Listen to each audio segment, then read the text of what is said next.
So you want to remember what really matters to you and not fixate on one particular way of getting there. In the literature of negotiation, the technical terms for these things, the thing that really matters to you is called an interest. And the way you're thinking of getting there is called a position. Now, we tend to confuse interests and positions all the time, but if you can learn to be consciously aware of that distinction, it can help you get to better outcomes. I'd say a good definition of what it means to think of someone as an enemy is if you start to think that if something is bad for them, then that in itself makes it good for you. Zero-sum game. That's a term you've probably heard. It comes from a branch of mathematics called game theory, and it refers to a situation where one party's loss is the other party's gain, and vice versa. In real life, actual zero-sum games are incredibly rare. But when you get into that battle mentality, you can start imagining zero-sum games all over the place. And it can lead to really bad decisions. One reason to get out of that costly enemy battle mindset is that if you do that, it can help you get to better solutions. There are really great solutions that are not obvious. The tricky part is that being open to these unseen solutions isn't what our brains are naturally wired to do. You know, we tend to take the limited ideas and information that are available to us, we construct a story out of that, and then we tell ourselves that that's the whole truth.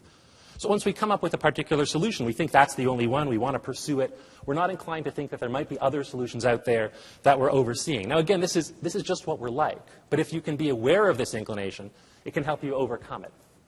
One thing is that for sure, though, is that to get to those solutions that aren't obvious, it really helps not to be enemies. So yes, it is important to have power, but it's also really important that you use that power wisely.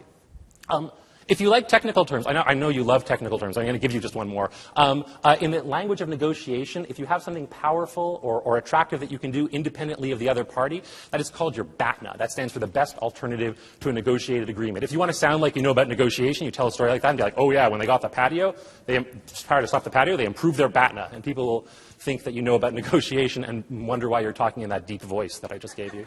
But then, anyhow, that's actually not very important. But what is important, I think, is here's what's important. These are the things I think from the talk that really are important. And these may be the key points that I think you can take with you. Just to remind you. So you want to remember what really matters to you. Don't fixate on one particular way of getting there. If you're in a situation and you're really fixating on one way of getting there, step back and ask yourself, why does this matter to me? The answer to that question, that's your interest. Usually that's what really matters. So don't lose track of that.